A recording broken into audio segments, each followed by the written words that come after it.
Bien, pues buenas tardes por la cosa de la hora, buenos días por la cosa de la costumbre.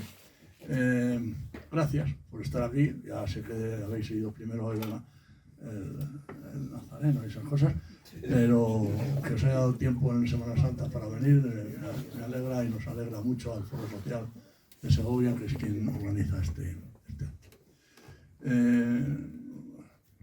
He presentado otras cosas, pero en este caso, con Eugenio aquí, no me quedaba más remedio y sobre todo no me quedaba más que el honor de presentarle. Eugenio y yo somos amigos desde hace muchos años. Justamente desde el año que contempla este libro que tenéis ahí, que es el último que ha escrito, pues justamente desde ese periodo, al finalizar ese periodo, es cuando yo me incorporé. Bueno, yo, como casi todos, nos incorporamos al MC, porque el MC todavía no existía hasta entonces. Bueno, nació en San Sebastián, casi al tiempo que yo en Segovia, pero tiene un recorrido político interesante. Primero decir que su primera etapa, en el año 65, se incorpora a ETA, pero lo deja al año siguiente fundamentalmente por dos razones. Una, porque creía que no era el momento de iniciar la lucha armada. No es que en aquel entonces no estuviéramos dispuestos a iniciarla cuando hubiera las condiciones, pero no daban las condiciones para hacerla, y abandonó ETA también quizá por una idea de que la revolución no se podía hacer solo en Euskadi, no se podía llevar la lucha que se tenía que llevar, no tenía por qué ser solo en Euskadi. Fue dirigente, secretario general del movimiento comunista, pues desde el año 75, aquí pone hasta el año 83, ¿es hasta el 83? No, ya no me acordaba yo qué fecha era exactamente, hasta el año 83. O sea, esta sería un poco su trayectoria política, a grandes rasgos.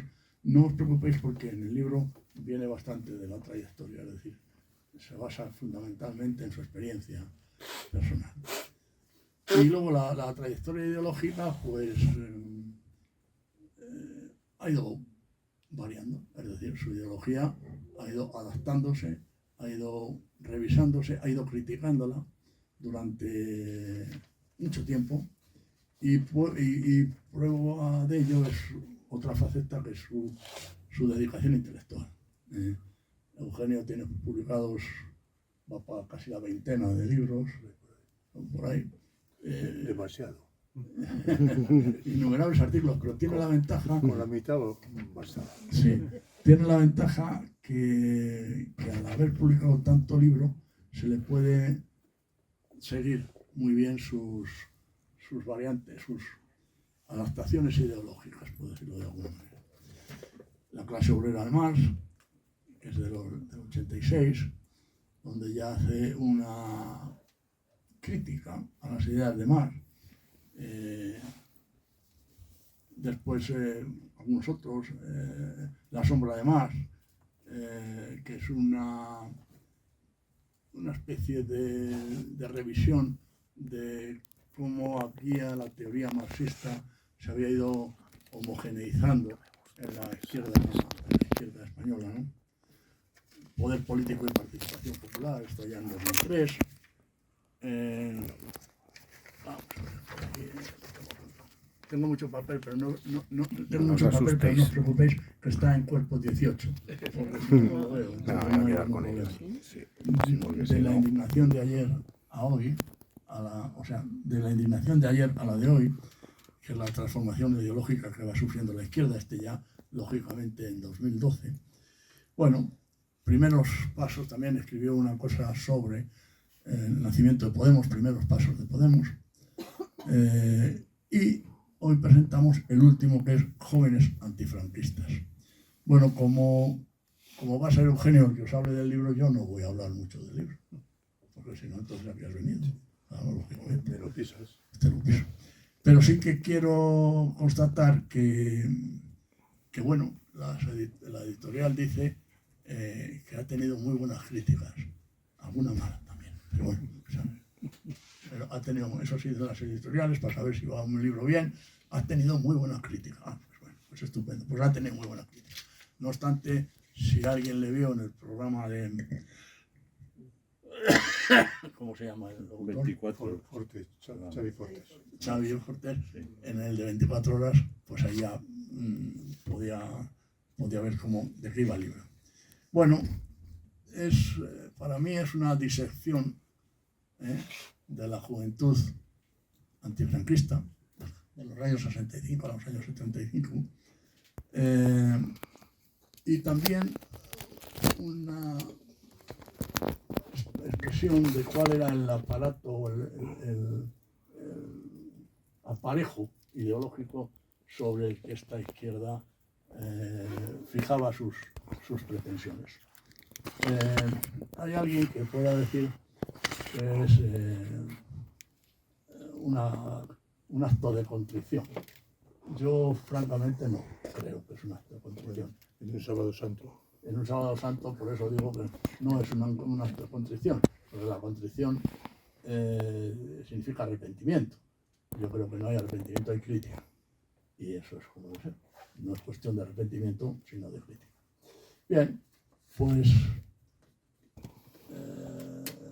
aunque yo me podría enrollar más, pues no lo voy a hacer. Así que os dejo con Eugenio. Eugenio, tú mismo. ¿Vale? Bueno, si sigo, sobre todo porque si sigo enrollando, lo único que podría hacer es alabarle. Pero de mi amistad se podría derivar eso. Así que, ala, venga. Muchas gracias, Yayo. Y muchas gracias por la estupenda acogida de los intempestivos, cariñosa y generosa, ¿no? Efectivamente, en un sábado santo, pues es un poco engorroso el convocar cualquier tipo de acto y tal, ¿no? Pero, bueno, yo estoy completando ahora una especie de gira más allá de lo que imaginaba, ¿no? Porque el libro resulta que ha tenido una acogida grande, no sé. No acabo de entenderlo, pero sí, pero es la realidad. Se puso a la venta al comienzo de septiembre y en 3 meses salió la 5ª edición. No os creáis que son ediciones gigantescas, ¿eh? Pero bueno, la 5ª fueron 1000 ejemplares, mayor que las anteriores, ¿eh? Y ya digo, no acabo de interpretarlo, pero bueno, por mí estupendo, porque quiere decir que hay un interés en cierta cantidad de gente por esos asuntos, ¿no? Este libro podía no haber existido, yo no lo tenía muy claro, ¿no? Ahí hay materiales que he ido juntando, pues a lo mejor a lo largo de 30 años o más. O sea que no... He trabajado con muchos papeles que había ido guardando, sin un propósito muy claro, pero por aquello de guardar, ¿no? Y finalmente me animé a meterme en el asunto y lo hice en la primera parte de la pandemia, aprovechando que andábamos más o menos recluidos y entonces ya me metí de cabeza, ¿no? Había 2 motivos especiales. Uno de ellos es que el asunto me parece de cierta importancia. En la historia del franquismo y del antifranquismo hay episodios que son muy, muy destacados. Este es uno de ellos. ¿En qué consiste el episodio? Pues consiste en que exactamente en esa década que ha mencionado Yayo, entre el 65 y el 75, podríamos incluso apurar un poquito más y decir del 64 al 75, ya con la muerte de Franco, es cuando surge un montón de gente joven que se hace antifranquista. En algunos casos ya venía de familia, pero en otros muchos casos es gente que se ha comprometido entonces como resultado de una evolución personal. Es un acontecimiento muy importante. Y yo no lo he visto suficientemente tratado. Y no sé muy bien por qué. Pero a mí me hubiera gustado, y por eso he hecho también el libro, que hubiera más material sobre eso. Ahora ya digo, hay poco. Y luego me he encontrado con algo que me ha ido trabajando un poco con los años, ¿no? Yo creo que no pasa un año sin que tenga la ocasión de leer 2 o 3 tesis doctorales de chicos jóvenes, doctorandos, que han hecho sus tesis que tienen algo que ver con esto. Algo que ver con esto, ¿no?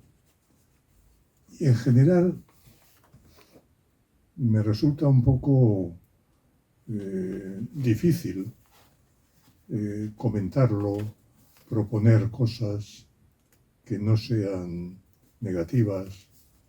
¿Por qué?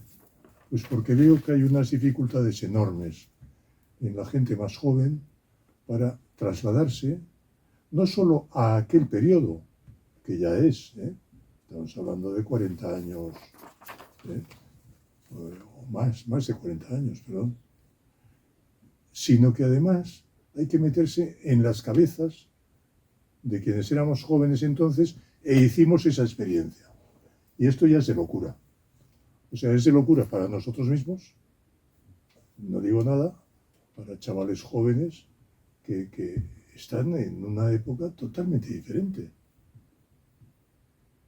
Entonces, ese tipo de cosas me animaron, bueno, pues voy a tratar de ordenar estos papeles que tengo ahí acumulados, desordenados, y a ver si valen para algo, ¿no? Y así nació el libro, ¿no? El acontecimiento de esta irrupción de gente joven, estoy hablando de gente que en los 65 a los 70 por ahí, pues tenía 18, 20, 22 años, o sea, gente muy joven, gente muy joven, ¿no? Y el hecho es que no solo se hacen antifranquistas, nos hicimos antifranquistas, sino que además nos organizamos. En el libro me he dedicado sobre todo a esta gente joven que pasó a constituir nuevas organizaciones, digo nuevas, porque había una parte de estos jóvenes que pasaron al Partido Comunista, que era la fuerza principal organizada en el antifranquismo, y en algunos casos, en el caso de Galicia, del País Vasco, de Cataluña, pues en organizaciones que venían más del pasado, de nacionalismo en concreto, pero sobre todo yo me he dedicado a quienes constituyeron organizaciones nuevas que se llamaban de izquierda revolucionaria. Podríamos decir izquierda radical, podríamos decir extrema izquierda, sabemos de lo que hablamos, ¿no? 4, 5, 6 creo que llegaron a tener cierta importancia y bastante implantación. Podrían ser en total, pues, 12, 14, 16, algunas muy pequeñitas. Todas, estoy hablando de todas las organizaciones radicales que surgieron a la izquierda del Partido Comunista, que se declaraban como más revolucionarias que el Partido Comunista. ¿Cuánta gente pudo ser organizada establemente? O sea, no que unos días participaban en una mani o estaban en una huelga, no, eso sería mucho más, pero organizadas establemente en una organización radical, yo no creo que pasaran de 30.000, no creo, Estamos hablando de una juventud de ese periodo que podía ser 7 millones de jóvenes. O sea que estamos hablando de una pequeñísima minoría. Pero aún así es un acontecimiento muy llamativo, ¿no? O sea, chavales jóvenes, sin experiencia, con pocos conocimientos, que se lanzan a crear unas organizaciones clandestinas para luchar contra el franquismo, con una policía política que yo creo que eran bastante mataos entonces, ¿eh? Luego aprendieron algunas cosas, pero al comienzo eran muy mataos, pero que estaban para eso, ¿no? Estaban para llevar a la cárcel a la gente, para torturar, ¿eh? Entonces, es un acontecimiento curioso, ¿no? Chicos jóvenes que se meten en este lío. Antes decía que podíamos arrancar del 64 en lugar del 65. ¿Por qué? Porque en el 64 hay 4 escisiones del Partido Comunista que se constituyen como un solo partido. Partido Comunista de España marxista-leninista. Eso era nuevo. Pero era nuevo, pero venía del Partido Comunista. Mientras que lo que viene después, con una excepción sobre todo, que es el Partido Comunista Internacional, que luego derivó en el Partido del Trabajo, con esa excepción, porque ese sí tenía orígenes en el Partido Comunista también, todo lo demás eran organizaciones nuevas, o sea, de jóvenes que no tenían un pasado de militancia clandestina. Es curioso todo esto, ¿eh? Me parece muy curioso, ¿no? La época era muy favorable exactamente para esto, para que gente joven nos metiéramos en este lío, ¿eh?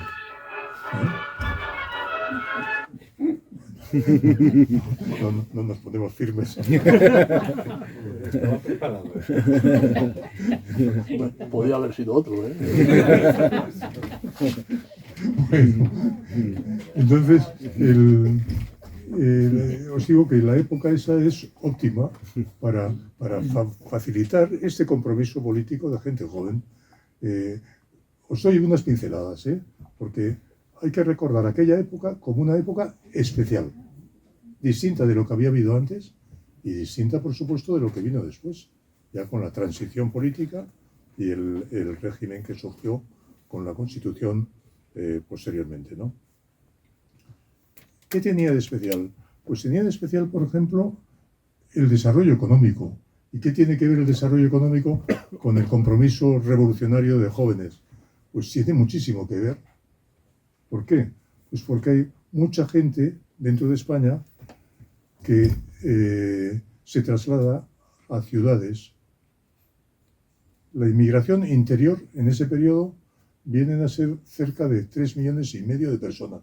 La interior digo, hacia Europa serían 600.000, 700.000. Pero dentro de España es una cifra importante, ¿no? Ahí hay mucha gente joven y hay hijos. Y esos hijos muchas veces van a las fábricas. Y estoy hablando de chicos y chicas que hubieran estado condenados a vivir en un pueblo pequeño, pues quizá metiéndose en la cosa del campo, o emigrar a América o a Europa, y se descubren como obreros. La experiencia de las fábricas, del sindicalismo clandestino, de la lucha sindical, los barrios obreros, en relación con la vida de los pueblos, es que es otra realidad. Barrios obreros, es un concepto muy curioso, de gente que había venido de pueblos, del campo, y que se encuentra rodeada de gente parecida, que son trabajadores. Experiencia extraordinaria. Y de ahí vienen las asociaciones de barrios, ¿no? Las asociaciones de vecinos, como se llamen, ¿no? En cada sitio. En la universidad hay un cambio muy importante, un aumento de la cifra de estudiantes, esto viene en el libro, aumento de la cifra de estudiantes enorme. O sea que la universidad en esos 10 años es mucho menos, un mundo de hijos de personas con recursos, con dinero. Y en muchos casos familias de derecha o de la situación. Incorporación a la universidad de gente procedente de clases sociales más modestas y de mujeres. me acuerdo perfectamente, en la primera parte de los 60 eran poquísimas las chicas que iban a la universidad. Y cuando digo poquísimas, no exagero nada, poquísimas. Y muchas veces a carreras que eran consideradas como más propias de mujeres, pues, para hacerse maestras, cosas relacionadas con la sanidad. Bueno, ya sabemos de lo que hablamos, ¿no? Bueno, en esa década esto cambia mucho, ¿eh? Cambia mucho, ¿no? Luego hay un fenómeno importante también, es que el movimiento sindical al que pertenecen muchos de estos jóvenes tiene un periodo brillante. Es un periodo de lucha por la igualdad muy extendida. No en todas las provincias, no en todas las provincias. El mapa de las luchas obreras de ese periodo es muy desigual, pero es importante. La experiencia esa, yo creo que marcó a mucha gente joven, ¿no? Otro factor que hace de esa época algo especial, hasta más o menos mediados de los 60, un poco antes, en fin, la Iglesia Católica Española era uno de los factores principales de mantenimiento del régimen. No me extiendo, lo sabemos, bien conocido, ¿no? Bueno, pues este aspecto entra en crisis. Entra en crisis. El desarrollo del Vaticano II, el Concilio Vaticano II, la primera parte de los años 60, produce una influencia en la Iglesia española inmensa, enorme. Incluso, no solo digo en el clero de base, ¿no?, sino en la cúspide de la Iglesia. En la experiencia de los curas obreros, esto no se había conocido. En Francia tuvo mucha importancia y un poco por contagio fue llegando a España también. Curas obreros, importantísimo. El desarrollo de la JOC. Una buena parte de esa, una buena parte, yo no he estudiado con cifras, a lo mejor no es tanta, pero fue visible, fue visible. Vamos a decir, una parte de quienes pasaron a engrosar las filas de las organizaciones radicales venían directamente de la JOC. O en el caso de la ORT, una de las organizaciones radicales, venían de una asociación que se llamaba AST, una organización cristiana procedente de los jesuitas, de jóvenes obreros. Simplemente, ¿no? O sea que ahí hay un flujo de militantes cristianos que, sin dejar de serlo o dejando de serlo, pasan a definirse como revolucionarios y, por supuesto, antifranquistas. Todo esto es importantísimo. La influencia de la teología de la liberación que viene de América Latina, con unos mensajes pues, muy, muy potentes, invocando valores cristianos en defensa de la gente pobre, de la gente que sufre la opresión. Esto entra en España con fuerza también, ¿no? Y luego está la crisis del franquismo. No hablo de la crisis política, que todavía no se manifiesta mucho, hablo de la crisis cultural.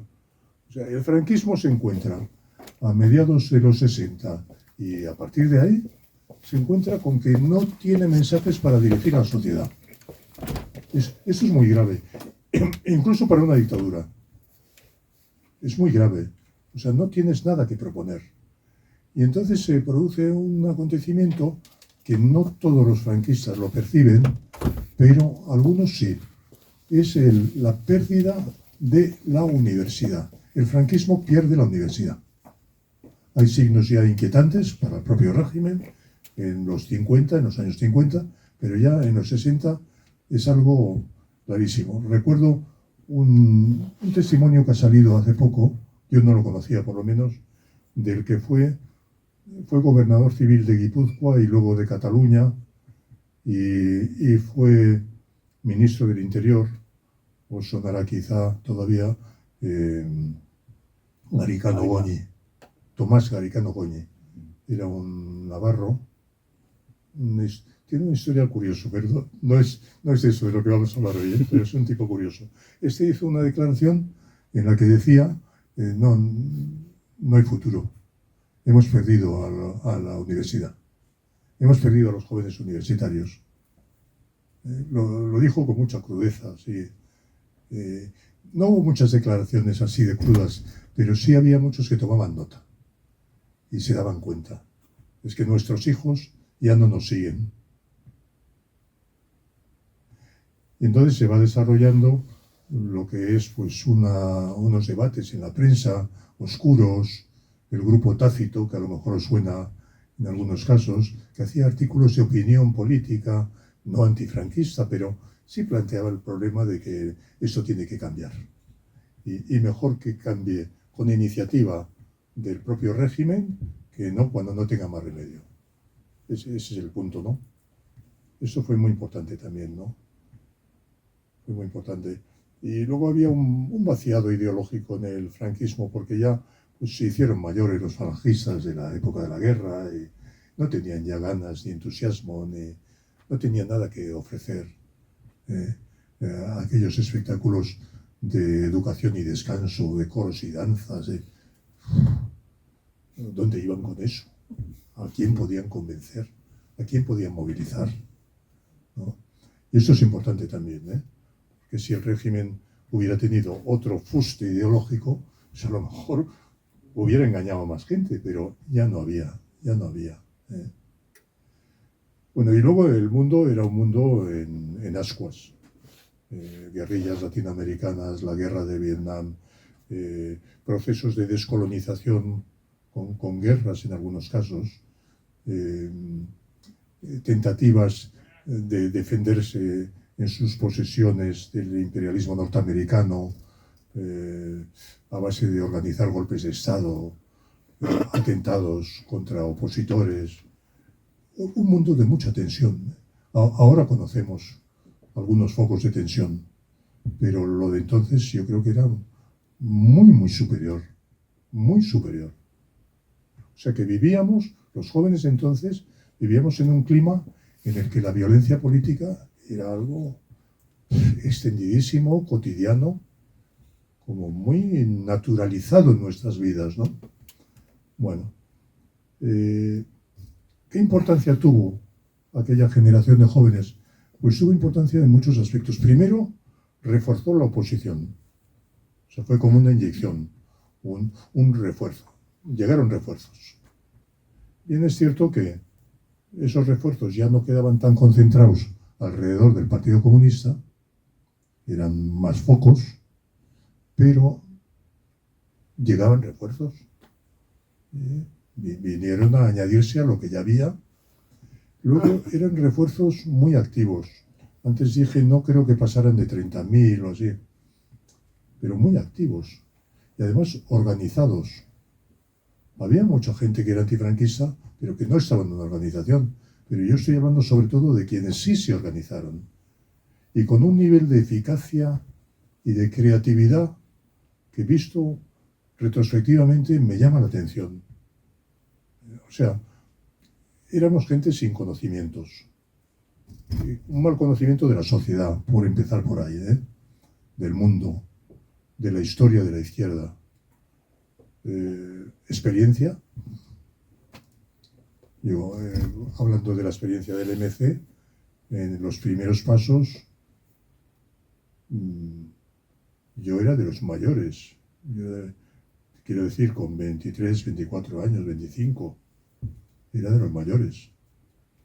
Y tenía conocimientos muy limitados, ¿no? Y por encima de edad, pues sí, habría unos poquitos, muy pocos. No me atrevo a dar una cifra, pero muy pocos, ¿eh? Sí, pero además ¿Eh? de 1 o 2 años más. O sea, No, incluso había uno que tenía 7 años más que yo. Uno. O sea, no, eso es... No, es que es llamativo. A mí, visto ahora, me parece muy llamativo todo esto, ¿no? El grandísimo lío que armamos. Y luego, en ese aspecto fue importante, ¿no? O sea, el antifranquismo se rejuveneció en parte, se reforzó.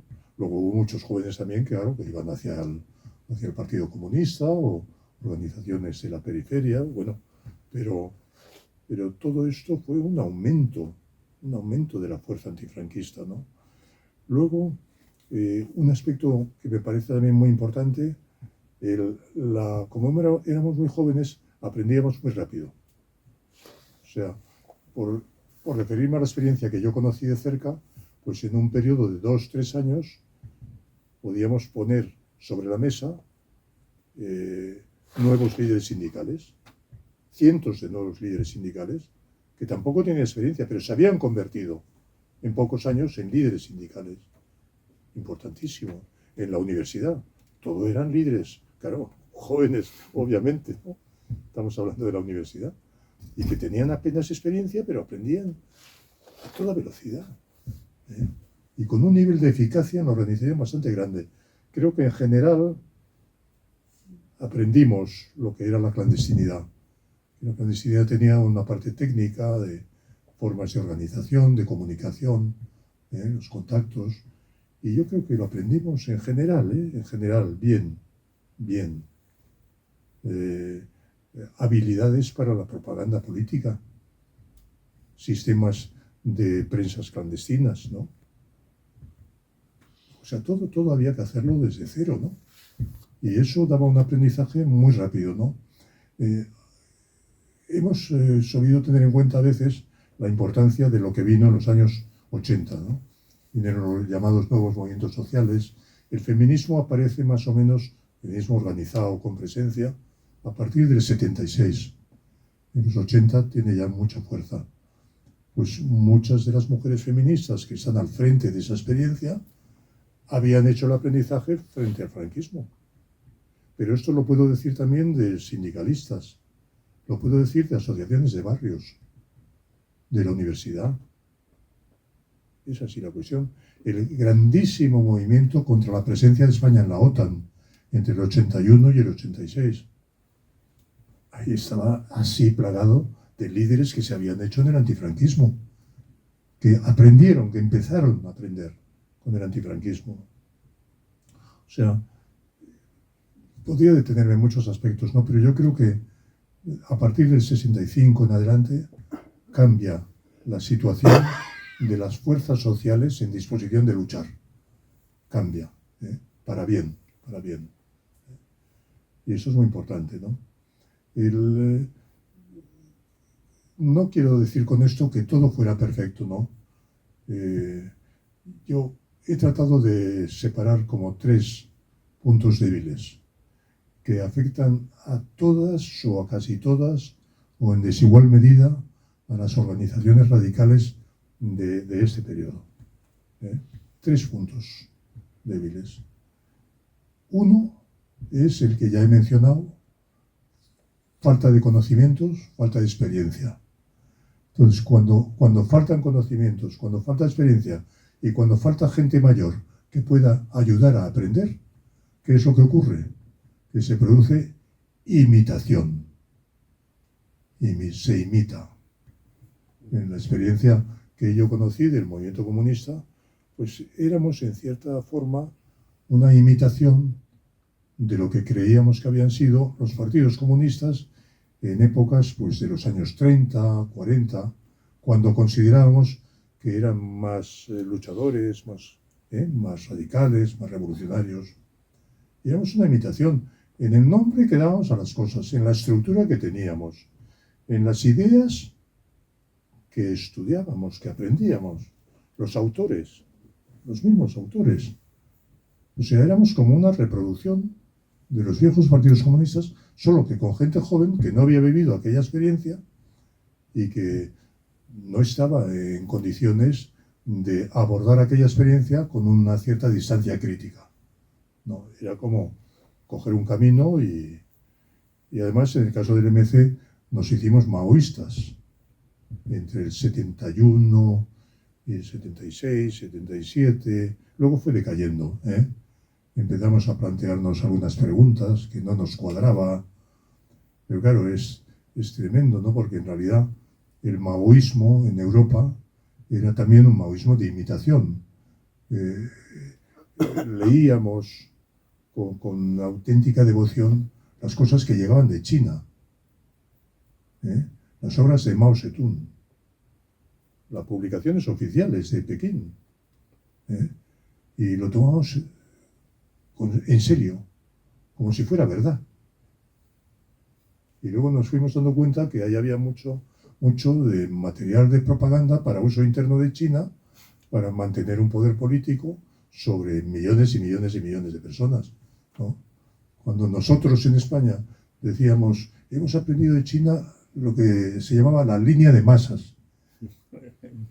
La línea de masas, en el lenguaje chino, era aprender de las masas, sintetizar experiencias de las masas y llevarlo a las masas. Las masas eran la gente, claro. Y llevarlo a las masas de nuevo, para que fructificara, ¿no?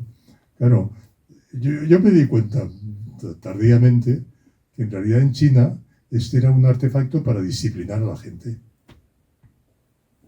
O sea, no era para hacer ninguna revolución, no, era un artefacto para disciplinar a la gente.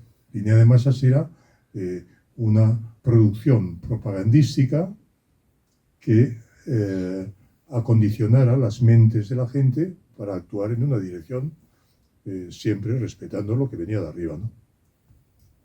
Bueno, lo digo como un ejemplo, pero el problema de la imitación en estos grupos es tremendo, porque a falta de una capacidad para construir organizaciones autónomamente, pues claro, uno no tiene muchas opciones, ¿no?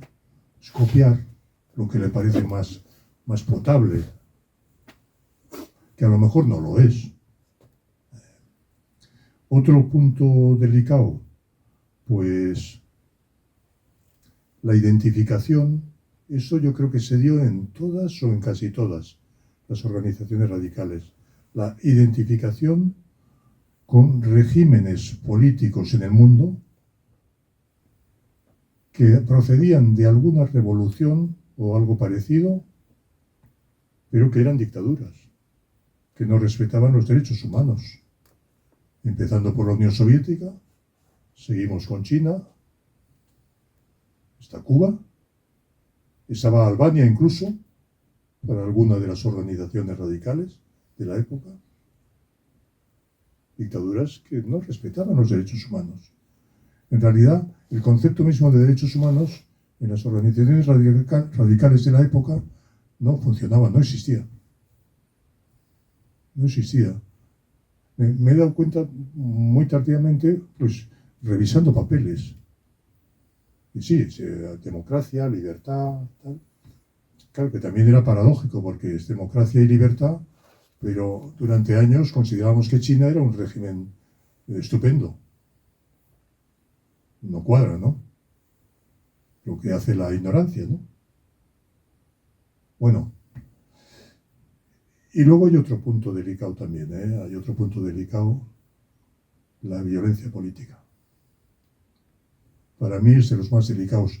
Para los revolucionarios en todo el mundo, en esos años, la violencia política, indiscutible.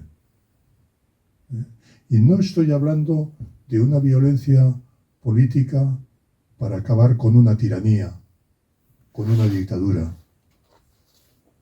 No, estoy hablando de la violencia política que se defendía como un medio para conseguir una sociedad mejor. No sé si queda clara la diferencia. Porque la violencia para echar abajo una dictadura tiene unas vías de legitimación que se presta a una gran reflexión, a debates. Yo veo muchos puntos ahí que merecen la pena ser discutidos despacito, Pero claro, es que es algo diferente. Digo, no, violencia política, porque yo tengo la idea de cómo tiene que funcionar la sociedad, y si no lo hacemos por la fuerza, jamás se conseguirá. Esa era la línea de argumentación. ¿Cuántas veces no he defendido yo eso, ¿no? Y me acuerdo cuando el golpe de Estado de Chile, en 1973, que mataron, que murió Allende, ¿no? La primera conclusión que sacábamos era, claro, es que lo intentaron de forma pacífica, y así no funciona. Quisieron cambiar Chile, quisieron cambiarlo, pero no hubo conciencia de que eso por las buenas no podía ser. La defensa de que eso hay que hacerlo y solo se puede hacer por la violencia. En algunos casos, dentro de la izquierda, esto condujo también a una actitud benevolente hacia ETA. En el caso del MC fue un defecto claro. Es decir, que sí había una crítica a tal acción que había producido una muerte de 5 niños. Sí, fue muy gordo lo de Hipercor en Barcelona. O sea, sí, había algunas críticas, pero no había una condena. No había un rechazo de una organización armada que mataba a la gente. Eso no tardó en haberlo, acabó habiéndolo, pero en el caso de la experiencia nuestra tardamos demasiado. Y llegamos tarde a uno de los problemas que a mí me pesa más, ¿no? Que es el de las víctimas de ETA. Las víctimas de ETA. 830 y tantos muertos, ¿no?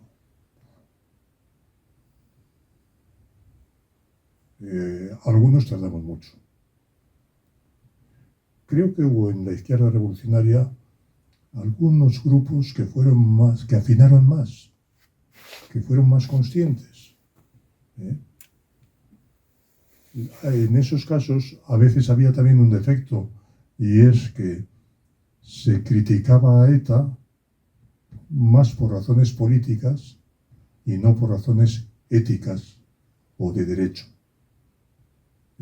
Esto es muy diferente, ¿no?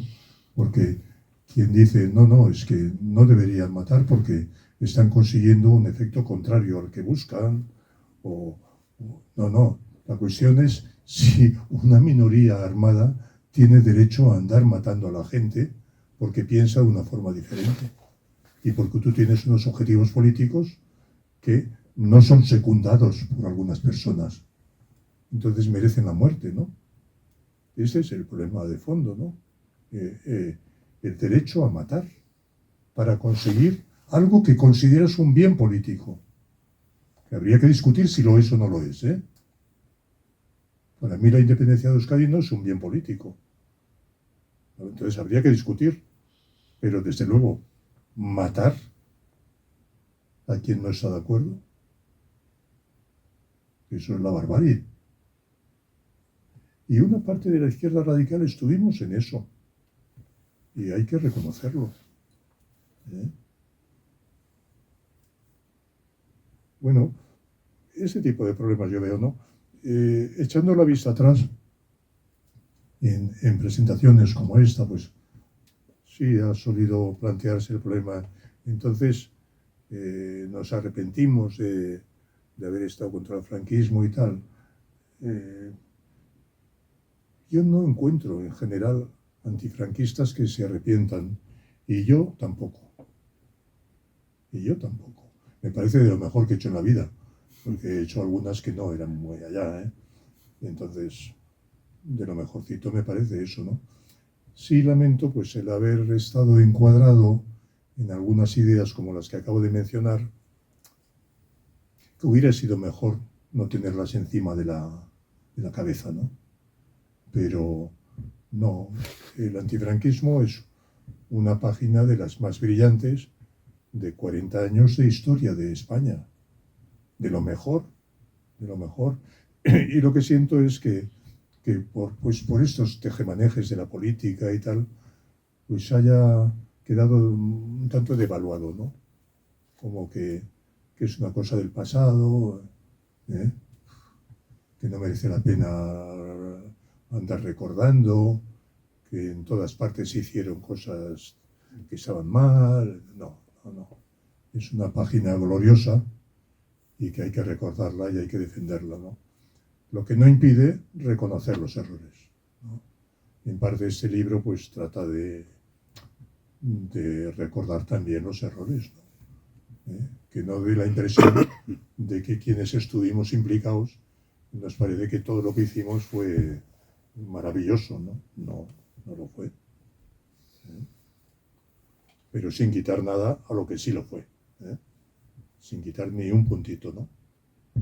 Y lo que siento es eso, que los antifranquistas que constituimos un capital político y moral en España hoy, pues ya estamos haciéndonos mayores y ya no podemos aportar lo que quizás sería necesario, ¿no? Una memoria más viva, más activa, pues como he visto que se ha hecho en algunos países, ¿no? Pues ir por los institutos, el transmitir, ¿no? No batallitas de ancianos, sino valores morales, capital ético que es necesario para una sociedad. Y con mi libro pues también quería tirar un poquito por ahí, ¿no?